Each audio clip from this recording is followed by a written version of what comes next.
요한계시록 21장과 22장은 요한계시록의 결론일 뿐만 아니라 성서 전체의 결론입니다.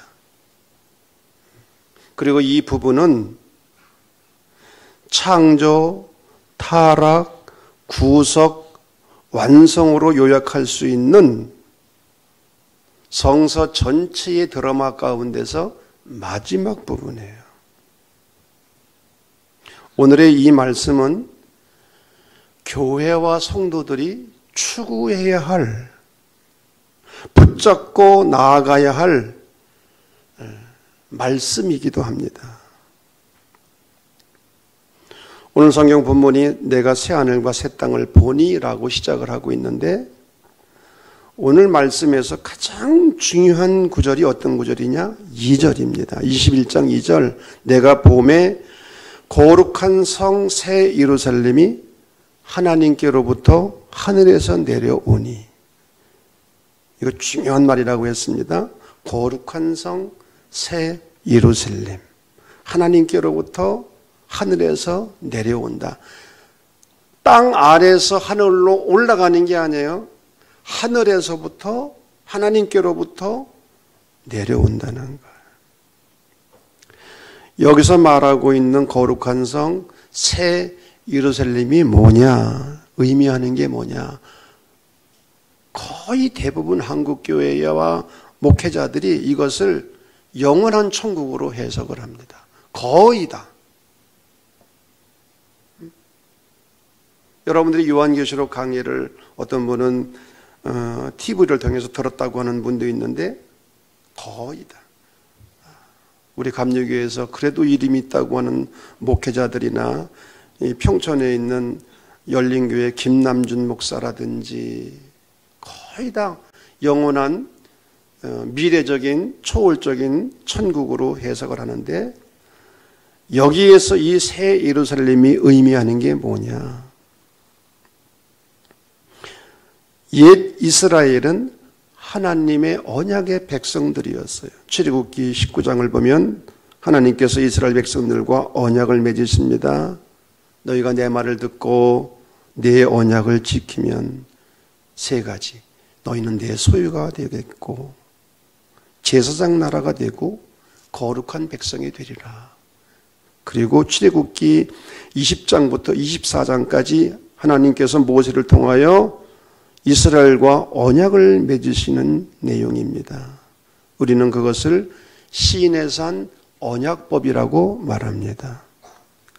시내산 언약법의 내용이 뭐냐? 한마디로 말하면 빈부와 신분과 지위의 차별이 없는, 그래서 모두가 골고루 행복하게 사는 나라를 만드는 거예요. 하나님은 이 나라를 만들도록 하기 위해서 애굽에서 종살이하는 이스라엘 백성들을 건져내시고 홍해를 건너 광야를 통과해서 가나안 땅에 이러한 하나님 나라의 모형을 만들도록 시내산 언약법을 주신 거예요. 그래서 이 시내산 언약법은 나라의 흥망성쇠가 달려있는 법이에요. 지금도 마찬가지. 이 시내산 언약법은 과거에만 중요한 것이 아니라 지금도. 여러분, 자본주의의 가장 큰 문제가 뭡니까? 빈부의 차이가 너무 크잖아요. 전 세계적으로 보면은 20%의 사람들이 80%의 부를 차지하는 거예요. 그런데 신에서는 언약법은 그렇지 않거든요. 여러분, 신년이 무엇입니까? 50년에 한 번씩 다시 땅을 되돌려주고 노예들을 해방시키고 자유와 해방을 주고 다시 평등한 관계에서 새롭게 시작하라는 거죠. 하나님은 이스라엘을 당신의 백성으로 부르시고 이들과 언약을 맺으시고 그렇게 살라고, 하나님 나라의 모형을 만들라고 축복해 주신 거예요. 그런데 옛 이스라엘은 하나님과의 언약을 파기했어요. 지키지 못했어요. 그 결과 어떤 일이 벌어졌습니까? 나라가 망했습니다. 바빌론의 포로로 끌려가게 되었습니다.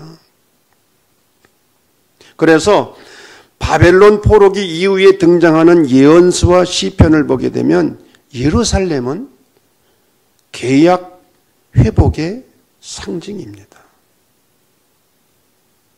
이스라엘 백성들이 고대하는 메시아 왕국의 중심이 예루살렘입니다. 이사야 60장이라든지 에스겔 40장에서 48장 등을 보게 되면 이러한 예루살렘 회복에 대한 내용들이 소상하게 기록되어 있어요.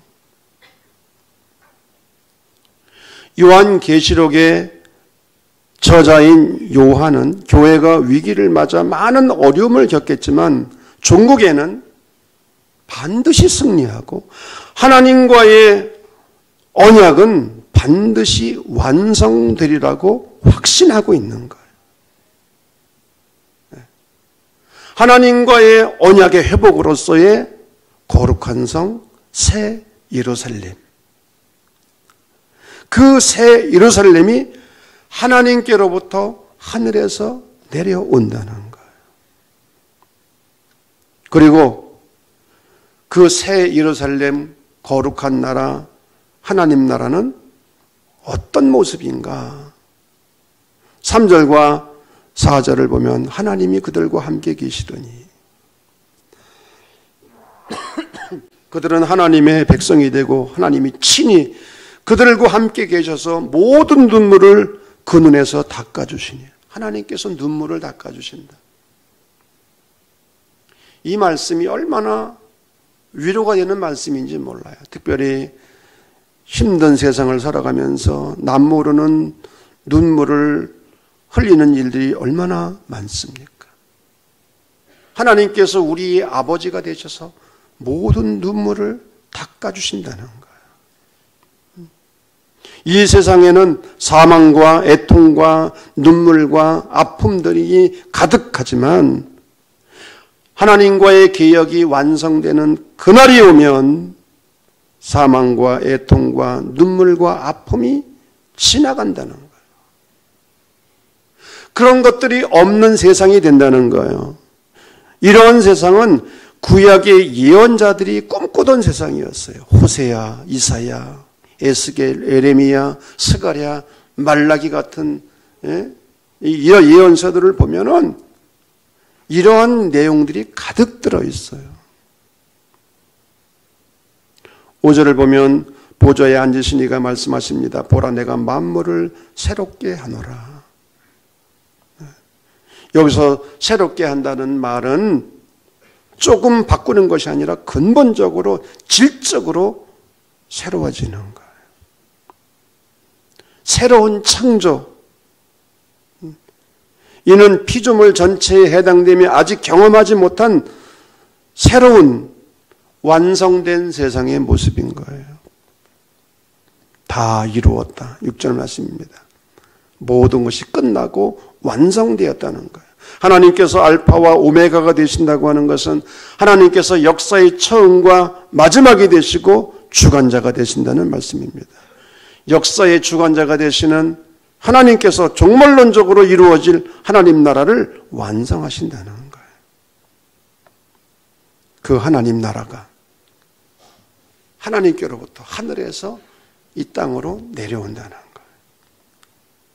그러면서 이 새 예루살렘 성의 모습을 외부와 내부로 나누어서 표현을 합니다. 21장 9절에서 27절까지는 새 예루살렘 성의 외부의 모습입니다. 밤이 없고 빛이 가득한 곳. 밤이 없어요. 빛이 가득해요. 밤은 두려움의 대상입니다. 어린아이들은 밤을 싫어합니다. 그러나 새 예루살렘 성은 밤이 없고 빛이 가득한 곳입니다. 왜? 하나님이 빛이 되어주시기 때문에. 크고 높은 성곽이 있습니다. 성곽은 보호를 의미합니다. 하나님의 보호하심이 있다는 거예요. 12개의 문이 있고 그 12문에는 12지파의 이름이 기록되어 있습니다. 선택받은 이스라엘 민족을 의미하는 거예요. 12개의 기초석으로 되어 있고 그 기초석에는 12사도의 이름이 기록되어 있습니다. 새 계약 공동체인 교회를 의미하는 거예요. 성의 모양과 크기가 정방형입니다. 정사각형 입체형이에요. 지성소의 모습과 같아요. 균형과 완전을 의미하는 거예요. 정방형은 균형이 잡혀 있고 완전한 모습이에요. 그리고 새 예루살렘의 재료는 온갖 보석으로 이루어졌어요. 12종류의 보석이 나옵니다. 이는 부와 사치를 나타내는 것이 아니라 하나님의 영광과 거룩함을 암시해주고, 정말 아름다운 것은 인간의 언어로 표현이 안 되는 거예요. 상징적인 표현 이외에는 인간의 언어로 표현이 안 되는 거예요. 성 안에는 성전이 없습니다. 성전이 필요 없는 이유는 하나님과 어린 양이 성전이 되시기 때문에, 다시 말하면 하나님께서 늘 현존하시는 곳이라는 거예요. 교회를 교회답게 만드는 것은 건물이나 제도나 법이 아니라 하나님의 현존입니다. 하나님께서 현존해 하시는 그곳이 바로 참된 교회라는 거예요. 성문이 누구에게나 열려져 있습니다. 그래서 만국의 각계각층의 사람들이 들어올 수가 있어요. 유대인이나 이방인의 구별이 없이, 차별이 없이 구속받은 모든 사람들은 들어올 수가 있는 거예요. 이것이 새 예루살렘 성의 외부의 모습입니다. 그러면 내부의 모습이 어떤가? 첫째는 생명수의 강이 흐릅니다. 생명수 강은 생명을 주는 강입니다. 그 생명수의 원천은 하나님과 어린 양의 보호자입니다. 에스겔 47장을 보면 이 성전 문지방에서 물이 나와서 이 물이 닿는 곳마다 바다가 살고 강이 살고 과실나무가 살아나서 풍성한 열매를 맺는 장면이 기록되어 있어요. 생명수 강이 있는 곳. 두 번째, 생명나무가 있는 곳. 우리는 이런 이야기를 들으면서 처음 에덴 동산을 연상케 합니다. 에덴 동산에는 생명수의 강이 있었고 생명나무가 있었어요. 이 생명나무가 12가지 열매를 맺습니다. 그리고 그 나뭇잎들이 만국을 치료한다는 거예요. 세 번째로는 저주가 없는 곳. 인간의 범죄와 타락으로 말미암아 이 땅에 저주가 왔습니다. 낙원을 잃어버렸습니다. 그러나 그 낙원이, 잃어버린 낙원을 다시 회복한다는 거예요. 3절 하반절을 보면 그의 종들이 그를 섬길 것이며, 거룩한 성은 새 예루살렘은 어떤 곳이냐? 섬김이 있는 곳. 하나님의 종들이 하나님과 어린 양 예수 그리스도를 영원토록 섬기는 곳이라는 거예요. 이런 섬김이 있는 곳이 새 하늘과 새 땅이라는 거예요. 그의 얼굴을 볼 터요. 하나님의 얼굴을 배웁는다는 거예요. 하나님과의 완벽한 교제를 의미하는 거예요. 여러분, 모세도 하나님의 얼굴을 못 배웠어요. 등만 배웠습니다. 그런데 하나님의 얼굴을 배운다. 하나님과의 완전한 친밀한 교제를 하는 거예요. 하나님의 이름이 성도들의 이마에 기록되었다. 이마에 인을 친 거죠. 너는 내 것이다. 옛날에 가축에다가 인두로다가 찢어가지고 소유 표시를 했던 것처럼 너는 내 것이다. 하나님의 이름이 성도들의 이마에 기록되었다는 거예요. 마라나타, 요한계시록의 마지막 부분인 22장에서 3번씩 강조되는 말씀이 있습니다. 보라 내가 속히 오리니. 7절입니다. 12절 보라 내가 속히 오리니. 20절 내가 속히 오리라. 여기서 속히라고 하는 말이 중요한데 때의 긴급성을 말하는 거예요. 예수님께서 먼 미래에 오신다는 게 아니에요. 속히 오신다는 거예요. 오셔서 상과 벌을 주시겠다는 거예요. 주님께서 마지막으로 말씀하십니다. 내가 진실로 속히 오리라. 사도 요한이 온 교회와 성도들을 대표해서 응답합니다. 아멘. 주 예수여 오시옵소서. 이 오시옵소서라는 말을 헬라어로 마라나타라는 거예요. 내가 진실로 속히 오리라. 아멘. 주 예수여 오시옵소서. 마라나타. 초대교회 성도들은 마라나타라는 말로 서로 인사를 했다고 하지 않습니까? 주님이 곧 오신다는 말씀이 오늘 성서를 읽는 사람들에게는 임박한 재림의 언어로 들리겠지만, 예수님께서 곧 우리에게 오신다. 임박한 재림으로 들리겠지만, 당시 이 요한계시록을 읽는 성도들에게는 박해를 받으면서 겪는 어려운 문제들을 주님께서 속히 해결해 주시리라는 의미로 다가온 거예요. 그 당시 박해를 받고 순교를 당하고 있는 상황에서 주님께서 빨리 속히 자기들의 이 어려운 문제를 해결해 주시기를 기대하고 또 그렇게 기다린 것이죠.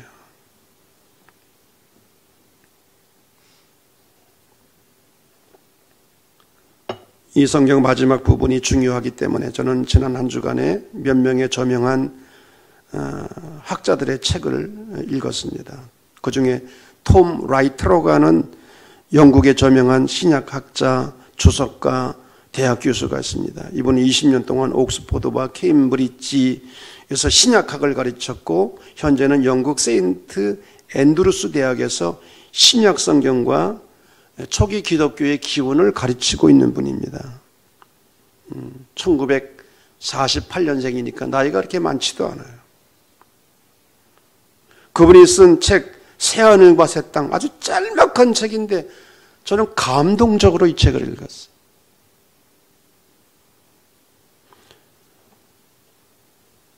이 톰 라이트는 새하늘과 새 땅이라는 책에서 이렇게 말을 합니다. 그리스도인의 소망은 단순히 죽으면 천국에 간다가 아니라 하나가 된 새하늘과 새 땅이다. 거룩한 성 새 예루살렘이 하늘에서부터 내려온다는 거 아닙니까? 하나가 된 새하늘과 새 땅이다.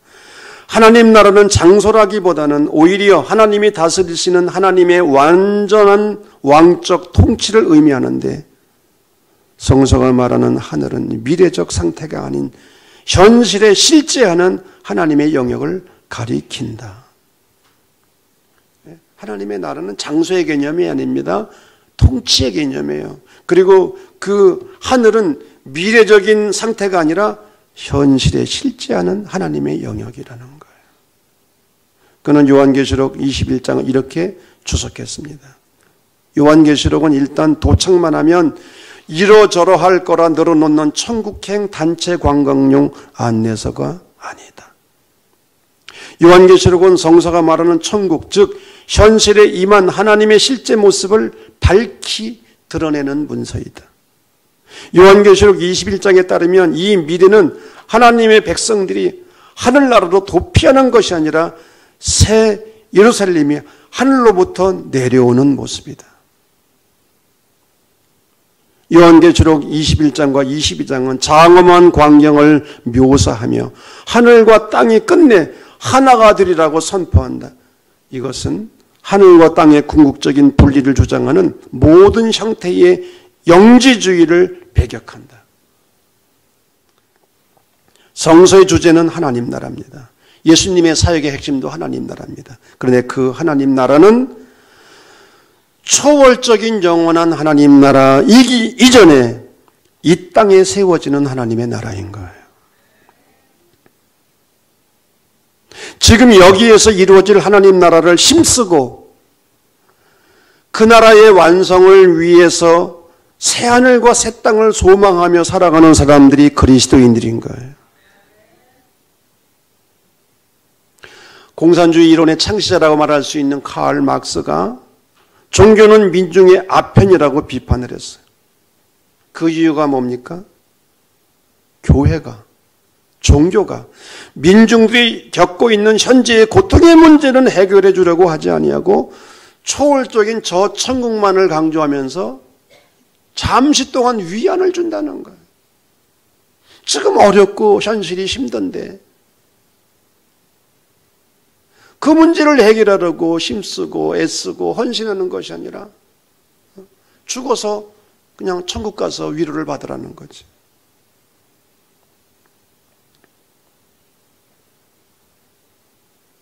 여러분, 요한계시록 21장과 22장은 단순히 죽어서 천국 간다고 하는 저 천국에 관한 이야기가 아닌 거예요.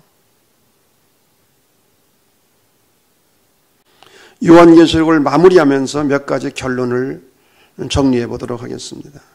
첫째, 요한계시록은 묵시문학이다. 제가 여러 번 강조했습니다. 묵시문학이 뭔지. 황제 숭배를 거부함으로 로마에 의해 박해를 받는 상황에서 성도들을 위로하고 격려하고 소망을 주기 위해 기록된 설교 형식의 편지다. 두 번째, 요한은 반모라는 유배지에서 요한계시록을 기록하였는데 먼 미래의 일이 아니라 속히 될 일을 알려주기 위해서 기록했고 알려주심이 아니라 알게 하심이었다.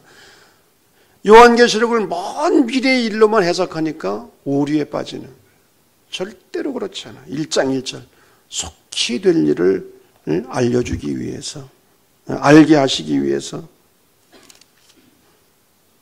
오늘 22장 요한계시록 6절에 보면 하나님이 그의 종들에게 반드시 속히 되어질 일을 보이시려고 그의 천사를 보내셨다. 속히 되어질 일이라고 하는 거예요. 알려주심과 알게 하심은 엄청난 차이가 있는 거예요.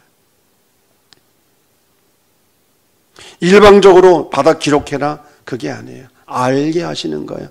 알게 하기까지 깊은 눈물겨운 영성 수련의 시간이 있어야 되는 거예요.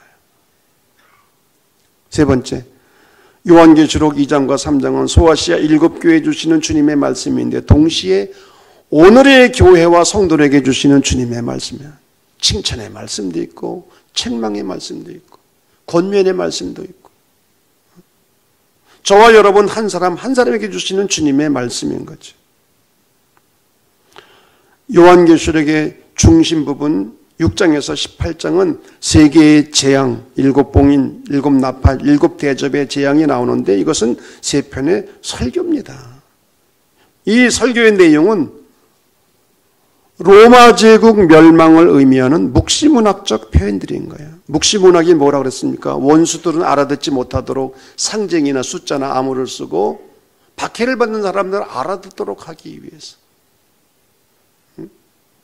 우리가 지금 이해하기 어려운 낯선 언어를 사용하는 것이죠.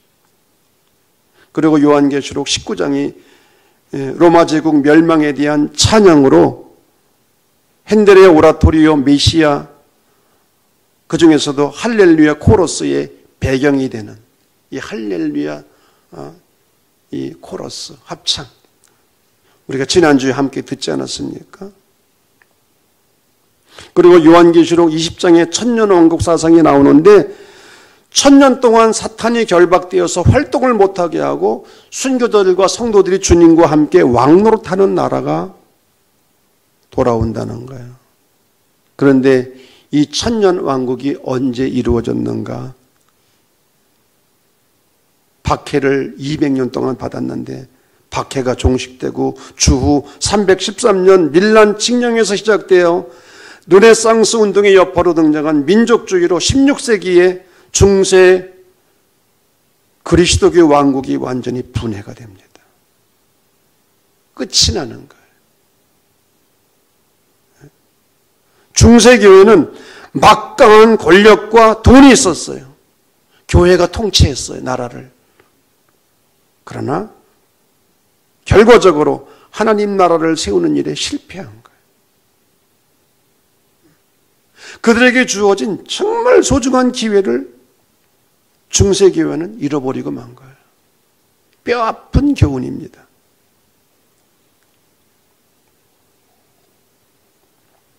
여섯 번째, 요한계시록 21장과 22장에 나오는 새하늘과 새 땅은 창세기 3장에서 잃어버린 에덴 동산의 회복인 거예요. 그리고 이것은 예수 그리스도의 말씀과 사역의 핵심이었던 하나님 나라의 완성을 의미하는 거예요. 에덴의 회복.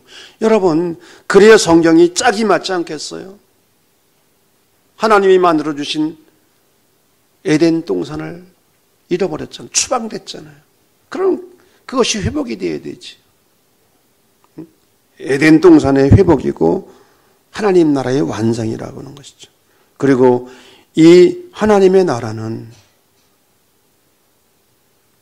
죽은 다음에만 가는 초월적인 나라가 아니라 그 이전에 먼저 이 땅 위에서 세워져야 될 나라, 어떤 나라입니까? 시내산 계약법의 내용처럼 사랑과 정의와 평화가 가득하여 신분, 지위, 빈부의 차별이 없는, 그래서 누구나 골고루 행복하게 살 수 있는 나라. 이것이 거룩한 나라고 거룩한 삶이고, 그 나라를 지금 여기에서 이뤄가야 되고, 교회가 하나님 나라의 모형이 되어야 된다는 거예요. 모형.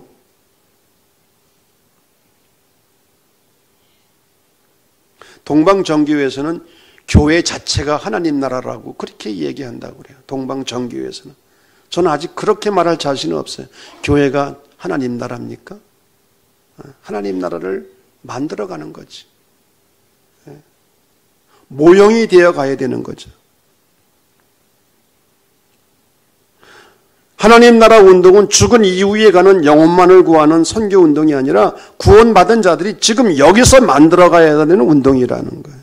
이것이 교회에 주어진 과제이고, 이것은 인간의 수고와 노력과 애씀이 필요하지만 하나님의 도우심이 필요하고, 그리고 하나님을 섬기는 이 공동체를 통해서 교회라고 하는 이 새 이스라엘, 이 공동체를 통해서 이루어 가야 된다고 하는 거예요. 제가 차마 이 말은 파워포인트에 못 올렸어요. 조금 그런 것 같아서. 제 원고에는 이런 내용이 있어요. 지금 여기에서 내 안에 하나님 나라를 경험하지 못하고 내가 몸담고 있는 공동체 안에서 하나님의 나라를 이루기 위해 헌신하고 수고하고 땀 흘리고 애쓰고 노력하지 않고 죽어서 영원한 천국에 가려고 하는 것은 염치 없는 생각이다. 다시 한번 읽겠습니다. 지금 여기서 내 안에 하나님 나라를 경험하지 못하고 내가 몸담고 있는 공동체 안에서 하나님 나라를 이루기 위해 헌신하지 않고 죽어서 영원한 천국에 가려고 하는 것은 염치 없는 생각이다. 뻔뻔스러운 생각이다. 아멘을 안 해도 그렇다. 네. 여러분, 정말 우리가 부끄러운 구원 받지 않기를 바랍니다. 네. 단순히 예수 믿고 천국 가면 되지.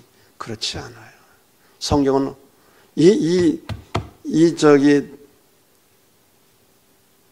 제가 인용한 이 톰 라이트 책을 보면 그런 예수 믿어서 죽어서 천국 간다는 말을 있으면 자기가 상금을 주겠다는 그런 말로 시작을 하더라고. 그런 말로다. 여러분, 우리의 신앙생활은 그렇게 단순한 게 아니에요. 간단한 게 아니에요. 여러분, 우리 안에 하나님 나라를 이루고 내 가정에서 하나님 나라를 이루기 위해 내가 헌신해야 되잖아요. 네?